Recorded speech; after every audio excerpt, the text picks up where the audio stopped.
The assembly rooms in Bath were lit for the occasion of a departure rather than an arrival, and Cecily Vane stood at the edge of the third tier of candles with a glass of ratafia she had not tasted and a posture she maintained only because Mrs. Drummond had once told her that a woman's spine was her only portable fortune. The announcement had come through the crowd, the way cold water moves through a room full of bodies, slow at first, and then everywhere at once. Lord and Lady Dunmore, the new Lady Dunmore, Miss Viola Fenwick, as she had been known until 6 weeks prior, dressed this evening in ivory silk, and the expression of a young woman who had been told exactly how large a victory she had won.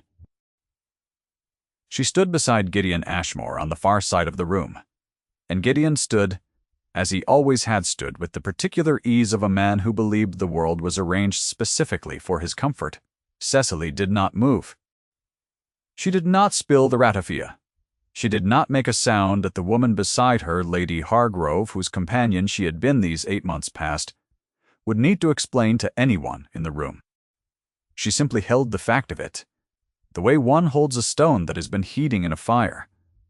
The weight was familiar. The burning was new.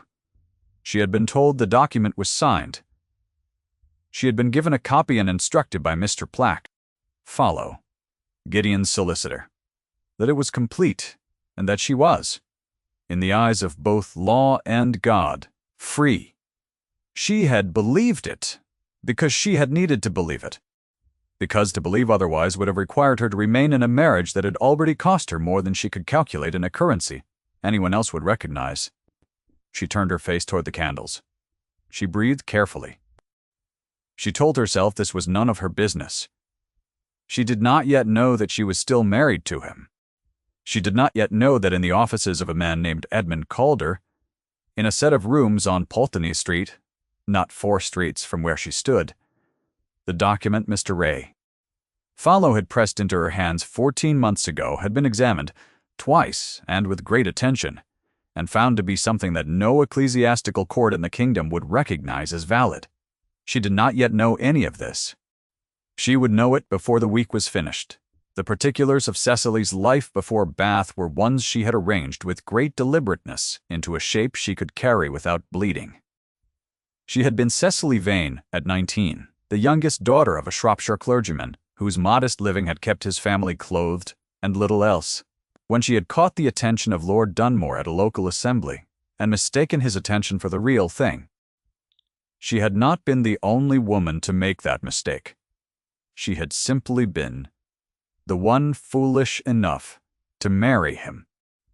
The marriage had lasted 3 years, the first of which had been bearable, the second of which had not, and the third of which had broken her in a manner she refused to perform for anyone's pity.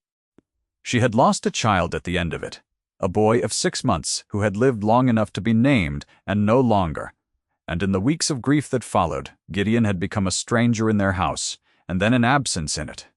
And then one morning the solicitor had arrived, and the papers had been produced, and she had signed what she was told to sign. She had not read it carefully. She knew that now. She had known it at the time, and had not cared, because what she had wanted more than anything in the world was to be done.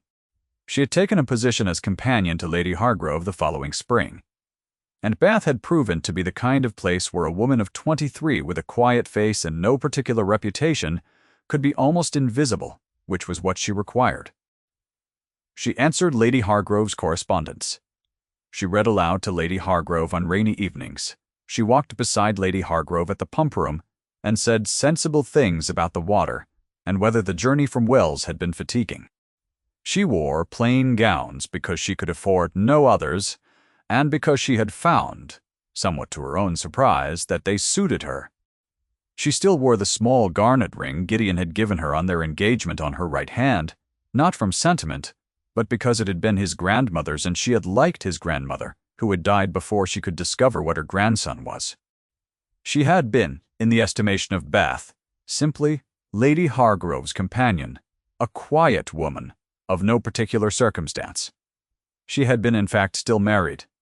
The knock at Lady Hargrove's door on a Tuesday morning came at 10:15, and it was Mrs. Drummond who answered it, and Mrs. Burr. Drummond, who climbed the stairs afterward.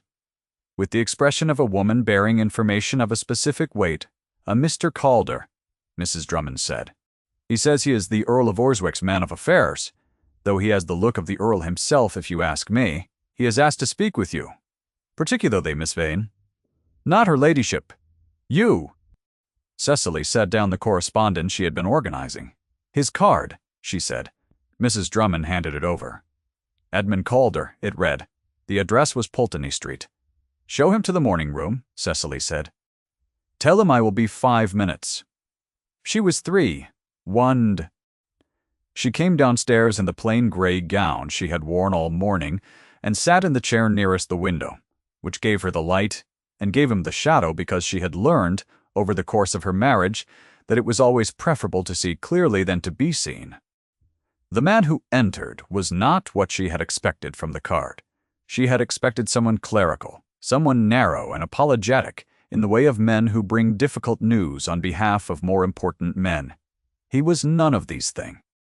He was tall, with dark hair gone almost to black, and the particular stillness of a person who had learned not to move unnecessarily. His coat was navy, well-made, and without ornament. His face was not handsome in the way that Gideon's face was handsome. It was better than that. It was a face that looked as though it had been tested and had not broken. He looked at her, and something in the quality of the look made her sit very straight. "Miss Vane," he said. His voice was low and level, the voice of a man accustomed to delivering facts rather than impressions. "I prefer it to the alternative currently in circulation," Cecily said, "which I believe is Lady Dunmore, though I am told that title has a new occupant." He did not flinch. She gave him credit for that. "It does," he said. "That is precisely why I am here." He sat in the chair she had not offered him, and he told her. He told her that in the course of preparing a settlement document for a property dispute between Lord Dunmore and the estate of a deceased cousin, he had been required to examine the original instruments of Dunmore's first marriage and its purported dissolution. He told her that the dissolution instrument, upon examination by himself, and subsequently by Mr. Theobald Hatch of the Bishop's Consistory Court, had been found to be defective. That the signature purporting to be hers had been witnessed by a man who had died 3 months before the document was dated, which was a thing that could not be explained by any honest accounting. That the ecclesiastical court had not, in point of fact, granted any dissolution. That the second marriage, performed 6 weeks ago in a private ceremony in London, was bigamous. And that the woman standing in the Bath assembly rooms in ivory silk was not, and had never been, Lord Dunmore's wife in the eyes of the law. To Cecily listened to all of this without speaking. She listened with her hands folded in her lap and her spine, exactly as Mrs. Drummond had trained it, and her face, the face she had perfected over 3 years of a marriage, to a man who had always preferred to find her composed, because her composure had been so much easier for him than her distress. When he finished, she said, "The signature, the dead witness." Yes, Gideon knew. "It is difficult to construct an explanation in which Lord Dunmore did not know," he said. He said it carefully, in the way of a man who was trained never to say more than he could prove, but she heard what was underneath it, which was that there was no such explanation, and that he had already looked. "His mother," Cecily said. "She arranged it." There was a pause. "That will be a matter for the court to determine," he said. "It was Lady Ashmore," Cecily said again. "She never thought I was the correct choice. She wanted him to have money, and she wanted me. Simply to disappear." She looked down at the garnet ring on her right hand. She had worn it on the wrong hand for 14 months. "What happens now?" she said to me. He told her what happened now. He told her with the same level steadiness with which he had told her everything else, and she was grateful for the steadiness, even though what he told her was not simple. The court would need to convene. There would be hearings. There were those within Dunmore's legal camp who would, he believed, attempt to position the matter as her error, as though she had known the document was fraudulent, and had simply elected not to raise the issue for 14 months, which would, if it gained any purchase, make her life considerably more difficult. He did not soften this. She was glad he did not. "And Miss Fenwick," Cecily said. "The young woman in ivory silk is blameless," Edmund said immediately. "The court will find her so." "Good," Cecily said. And she meant it. He looked at her then in a way that was not the looking of a solicitor examining a client. It was shorter than that and more specific, a single glance at her hands, and then away. She noticed it, and filed it, and said nothing. He left at 11:30. She sat in the morning room for some time after, with the card still in her hand, and the sound of the street outside. Then she went back upstairs and organized the rest of Lady Hargrove's correspondence, because there was nothing else to do with the day, and the day was not finished. The card remained on the corner of the writing table until evening, when she put it in the small box where she kept things she was not ready to discard.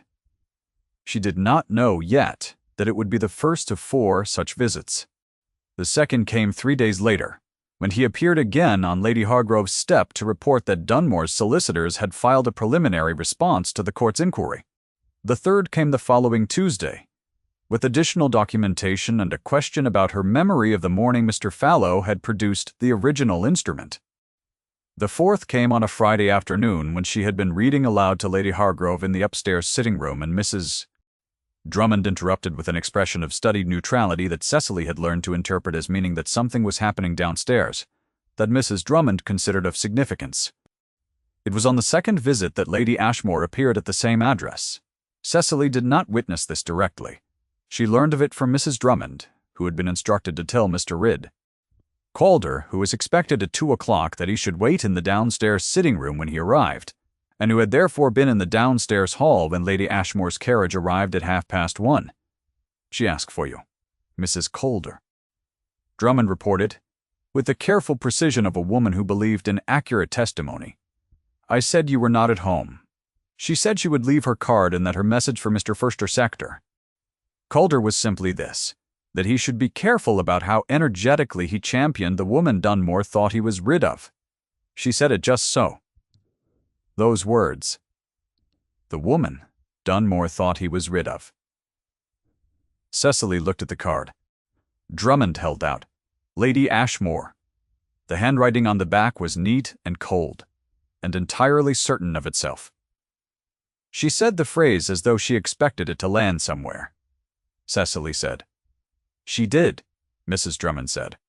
And then she left. Cecily set the card down beside his card and looked at both of them for a moment. "Thank you, Mrs. Drummond," she said. "Tell Mr. Calder when he arrives that I will come down." She told Edmund what Lady Ashmore had said. He listened without expression, and then he said, "She has also written to the Bishop's Court directly.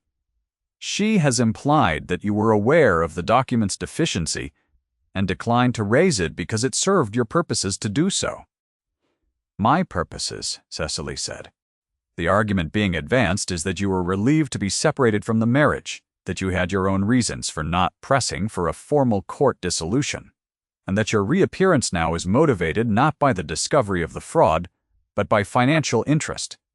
"Cess." "I see," Cecily said. She looked at her hands. "Do you believe that?" There was a pause that lasted 2 full seconds, which she counted. "No," he said, "I do not." It was the straightest thing he had said to her in 4 visits, and she felt it in a way she had not expected, a warmth somewhere below the collarbone that she immediately reclassified as the simple comfort of being believed. "Then let us proceed," she said. The witnessing happened on a Thursday, and Edmund did not tell her afterward that he had seen it, which meant that she did not know for some days that it had occurred. She had gone to a bookseller on Milsom Street to collect a volume Lady Hargrove had ordered, and she had arrived to find a young woman at the counter who was not much more than 16, the bookseller's daughter by the look of her. In a heated exchange with a gentleman Cecily did not immediately recognize. She recognized him on the second look. He was one of Gideon's men. She had seen him twice at Dunmore House during the marriage, a man named Pruitt, who had managed various of Gideon's less presentable transactions. He was pressing something on the girl, a folded piece of paper. The girl was shaking her head with increasing distress. "There is nothing to tell," the girl said. "I did not see anything." "You cannot pay me to say I saw something I did not see." Pruitt's voice dropped. £10, he said. You simply sign a statement. No court appearance. No inconvenience to anyone. The girl was beginning to look frightened. She does not want your £10, Cecily said. Both of them turned. Pruett's expression shifted through several stages of recalculation in quick succession. Miss Vane, he said. Or I suppose I should say Lady Dunmore, given that the court seem to be taking the view that you still hold that distinction. The young woman has given you her answer, Cecily said. I suggest you take it. He looked at her for a long moment with the particular look of a man who is weighing what a scene will cost him. Then he folded the paper and put it back in his coat pocket and left. The girl at the counter said, Thank you, ma'am. Her voice was still unsteady. What was the statement? Cecily asked. He wanted me to say that I had heard you tell someone in this shop that you had known about the paper but said nothing, because you wanted to be free of the marriage. The girl's chin came up. I have never spoken to you before this moment. No, Cecily said. You have not. She bought the book. She went home. She said nothing about it to anyone. She did not know that he had entered the shop from the far door. At the moment, Pruett's voice had dropped and had stood behind a shelf of geography folios and had heard every word. He told her.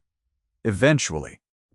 He told her in the third week of their association, in the morning room, at the end of a meeting that had lasted longer than any of the previous ones. Because the matter of the dead witness had opened a larger question about several other documents Mr. Pranaya Follow had produced over the course of Gideon's various affairs. The afternoon light had moved across the floor to the window by the time the legal discussion was finished, and she had offered tea, and he had stayed for it, which he had not done before. I was in Milsom Street, he said, when the tea had been poured and she had said nothing for a moment, and the silence had taken on a quality she could not quite name. On Thursday, she looked at him. I heard what you said to Pruitt, he said, and I heard what the girl said to you afterward. She waited. You bought the book, he said. You came home. You told no one. It was not my story to tell, she said. It was hers.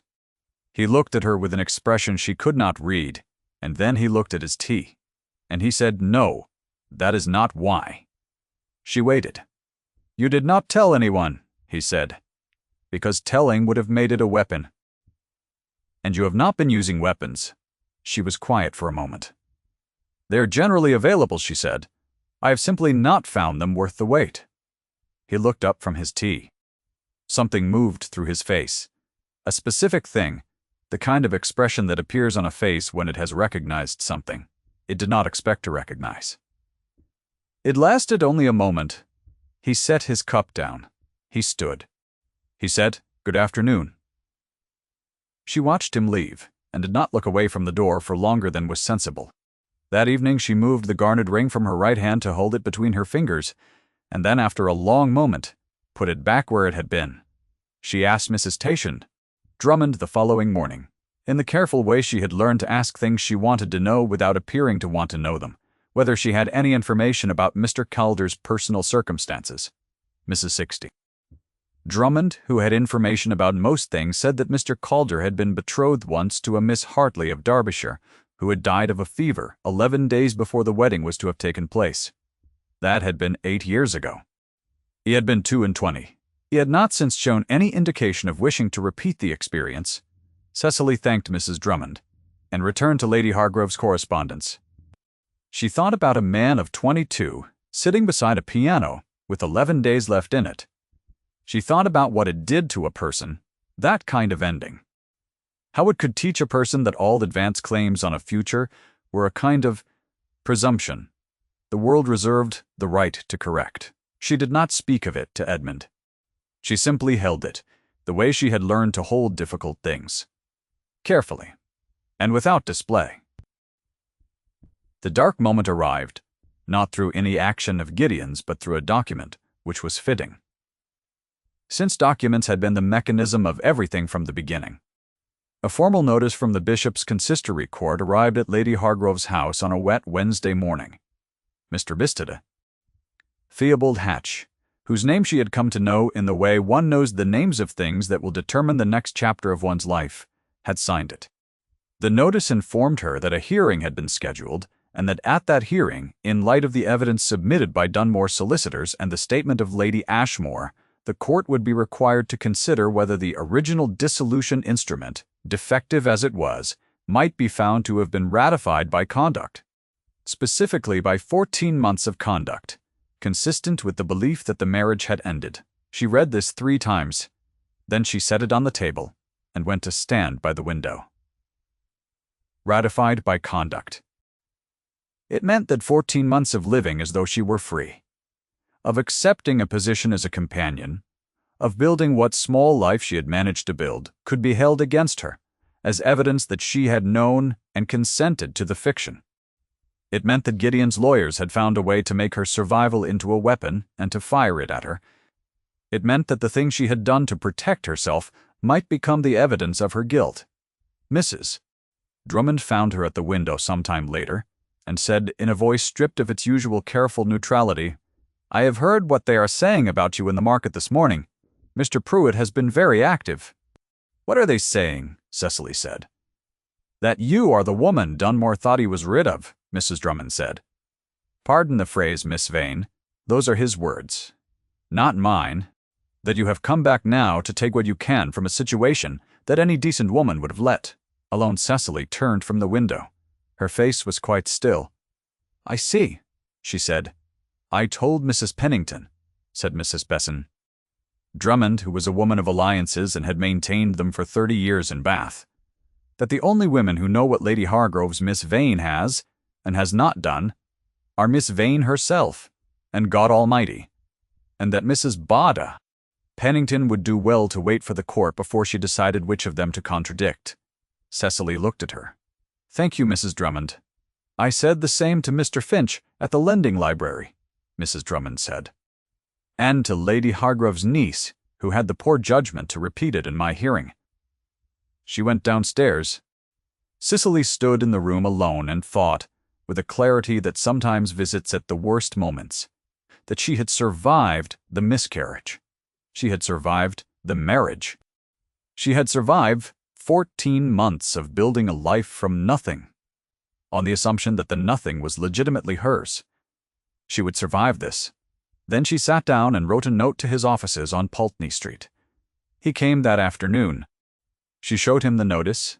He read it twice, and she watched his face and saw the thing she had come to look for, the small tightening at the jaw that indicated that he was very carefully not saying what he was thinking. "They are going to try to make me the bigamist," she said. "They are going to try," he said.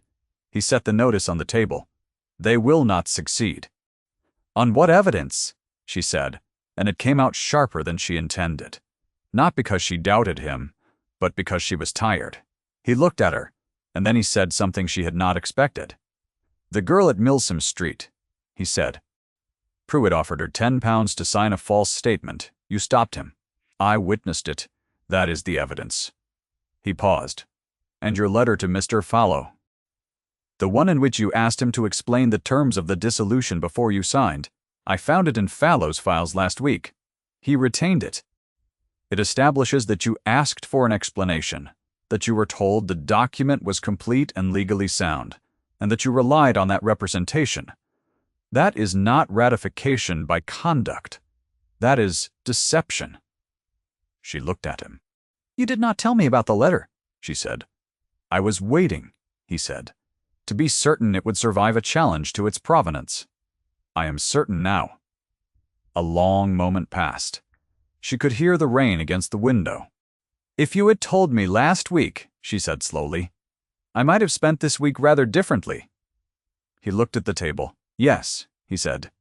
"I am sorry for that." It was, she thought, possibly the most nakedly honest thing he had said in her presence. Not the apology, precisely, but the fact that he did not explain it, did not construct an account of why the delay had been strategic. He simply agreed that it had cost her something, and said he was sorry. She pressed her hand flat on the table and breathed. "What do we do now?" she said. He told her what they did now. The hearing was held on a Thursday in November, in a room in the consistory court that smelled of paper and cold stone and the particular atmosphere of proceedings that had been happening in rooms. Mr. Hatch presided from a bench of polished oak. Gideon Ashmore sat at a long table with his 2 solicitors and 1 barrister, and he had the expression of a man who had decided somewhere between the notice of hearing and this morning that the most strategic posture was one of weary endurance, as though the whole situation were an inconvenience produced by the stubbornness of others. Lady Ashmore was present in the gallery. She sat with a fan. She did not open, and the posture of a woman who intended to demonstrate, simply through the quality of her presence, that this was all very tiresome. Cecily sat on the other side of the room with Edmund at her shoulder. She wore her best gown, which was a dark green she had bought the previous year at Lady Hargrove's insistence, and her hair in the style she had decided on that morning after 3 attempts. She wore the garnet ring on her right hand. She sat straight. Gideon's barrister rose first and made the argument that Gideon's solicitors had constructed over the preceding 3 weeks. It was a reasonable argument, as arguments went, smooth and self-confident and assembled with some skill. Cecily listened to it with the attention it deserved and noted the places where it rested on things that were not true and things that were technically true but had been arranged to look like other things. There was a moment near the end of the barrister's address when Gideon's eyes found hers across the room, and she looked back at him steadily, and he looked away first. She had been waiting. She realized for 14 months to be in a room where she could look at him and have it mean something. It meant what she needed it to mean, and then she looked back at Mr. Hatch, because the barrister had sat down and Edmund was rising, and she needed to be present for this. Edmund stood. He stood with the stillness she had come to know, the particular quality of a person who did not take up space unnecessarily, but who, when they spoke, produced the impression that the room had been waiting for exactly this. He laid out the letter from Mr. Fallow. He read into the record the date of death of the supposed witness, and the date on the document, and asked Mr. Hatch to note the arithmetic. He presented the statement of the girl from Milsom Street who had signed it, which Cecily had not known until this moment, and he presented, with a quietness that gave it full weight, his own affidavit regarding what he had witnessed in that bookshop and what it meant about the nature of Cecily's conduct across 14 months. She had not been avoiding the truth. She had been living in the truth she had been given. Miss Vane, he said, and his voice carried in the cold stone room, was deceived. The instrument is fraudulent. The second marriage is void. And the argument that her dignified survival of a deception constitutes ratification of it is the kind of argument that is made when no better argument remains. There was a silence in the room. Gideon's barrister began to speak again, but he had the quality of a man speaking into something that had already been decided, and Mr. Hatch's expression indicated that he had heard what he required to hear.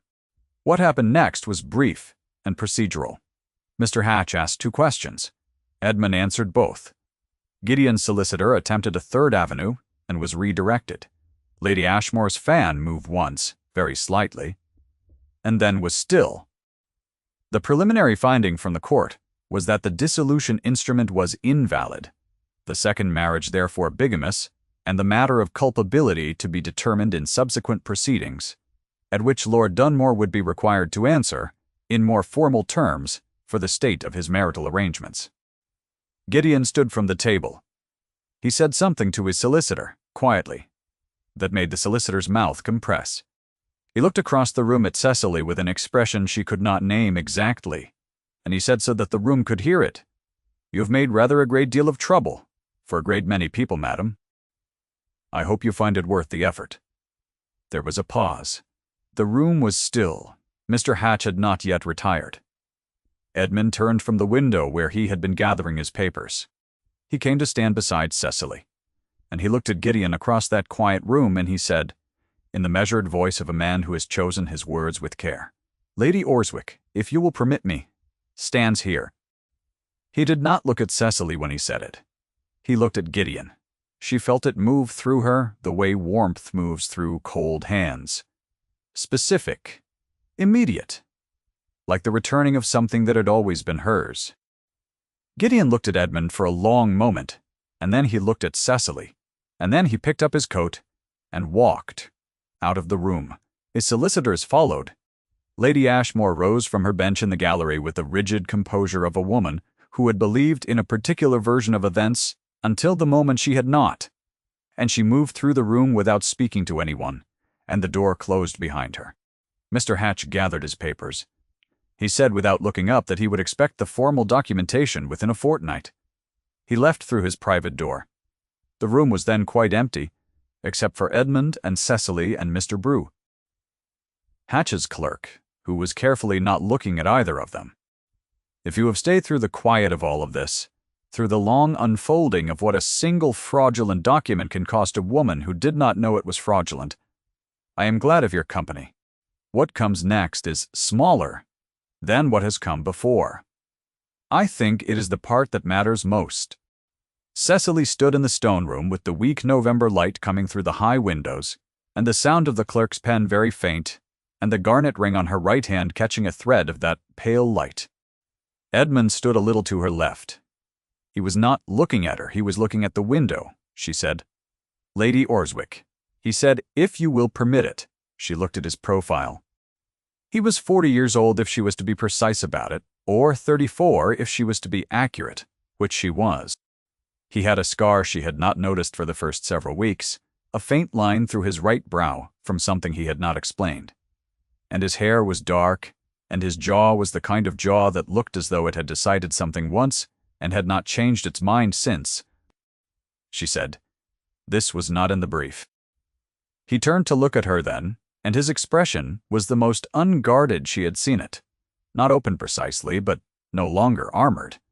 The face of a man who has committed to a particular truth and is seeing for the first time whether the truth has room in it for what follows. No, he said, it was not.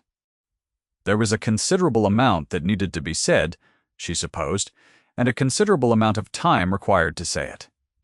And it would not be said in this room, in front of this clerk, with the sound of the court still settling around them. She looked at him, and he looked at her, and something was established between them that neither of them had words for, yet the particular agreement of two people who have been very careful for a very long time and have found against expectation something worth being less careful for. The clerk blotted his page and stood and left through a side door, and they were alone. She said, you could have told me about the letter from Fallow some days earlier. Yes, he said. It would have been easier. Yes, he said. For me, she said, to know that I had asked, that I had not simply signed without reading. He looked at her. I know that, he said. I have been sorry for it.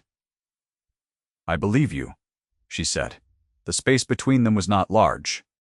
She could see the detail of the scar, the slight irregularity of the line, and she thought about what Mrs. Drummond had told her. About the 11 days. About the piano left unfinished. About the very specific education that had taught him to treat every advance claim on a future as a thing the world might correct. She thought about how long it takes to unlearn something that has organized your life. She did not reach for his hand. Not yet, she said. Orswick is in the north. Yorkshire, he said. It is very cold. The house is respectable. The grounds are better than the house. There is a library. I have been employed as a companion for 8 months, she said. I have become very capable at reading aloud. The library, he said, does not require a companion. I should be clear about that. She looked at the garnet ring. She thought of Gideon's grandmother, who had died before she could discover what her grandson was. She thought of 14 months on the wrong hand. No, she said. That would not be the position. No, he said. She looked up at him. He had not moved toward her. He was very still, the way he was always still. But the stillness had a quality it had not had in the morning room on Pulteney Street, a quality of permission rather than restraint.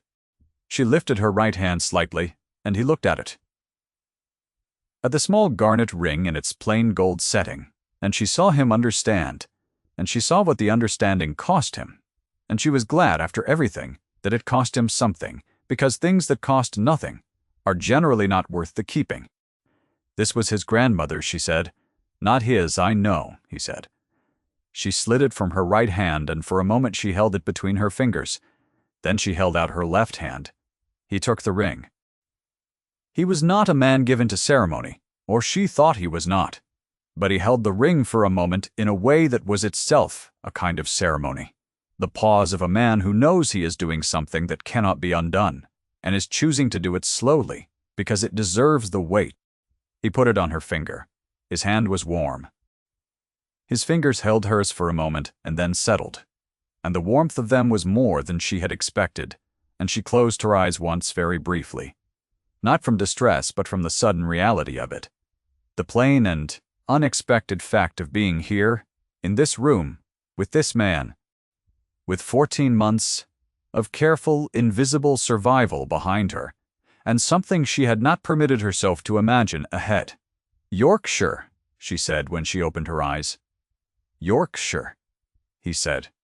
By spring, the formal proceedings against him had completed their slow and procedural movement through the proper channels, and the court had determined, in terms that Mr. Bicunda, Hatch rendered with the measured understatement proper to such documents, that Lord Dunmore had knowingly contracted a void second marriage upon a fraudulent dissolution instrument, and that the penalties applicable thereto would be adjudicated in a subsequent sitting. Miss Viola Fenwick, as she was once more correctly addressed, had returned to her father's house without any public ceremony, and the particulars of what had passed between her and Gideon were not known to Cecily and not sought by her. She hoped the young woman in ivory silk had someone sensible in her corner. She sent no message. It was not her place. Mrs. Drummond received a letter in May from Lady Orswick, as Cecily had become, addressed to Mrs. Seffin. Drummond personally, and not through Lady Hargrove's household, describing the library at Orswick Hall in some detail and the grounds in more, and noting that the house, as had been honestly represented, was somewhat in need of attention, but that the attending to it was proving to be interesting work, and that the evenings were quiet, and the fire in the study burned well, and there was a piano that had been silent for some years and was now silent no longer. Mrs. Drummond read the letter twice at her kitchen table, and then put it away in the drawer where she kept things of value, and said nothing about it to anyone, because some things did not need to be said. In the library at Orswick Hall, on a Thursday evening, in early spring, when the grounds were the particular green of the Yorkshire hills after rain, Cecily sat in the chair nearest the fire, with the book she was not reading, and Edmund sat across from her, with papers he had set aside, some time ago. And the fire made the sound a fire makes in a room that has been waited in for a long time, and finally has someone worth burning for. She looked at the garnet ring on her left hand. The stone was dark in the firelight, the deep red of something that had taken a long time to form. It had never been Gideon's, she thought. Not really. It had always been waiting for a hand that would carry it honestly. She set the book on the arm of the chair. Edmund looked up from the papers. He said nothing. Neither did she. The fire settled. The room was quiet. Outside the windows the hills were still. The evening was long and unhurried and entirely theirs. Thank you for staying until the end. If you found your way to this quiet room alongside Cecily, leave a word in the comments. She will not mind the company.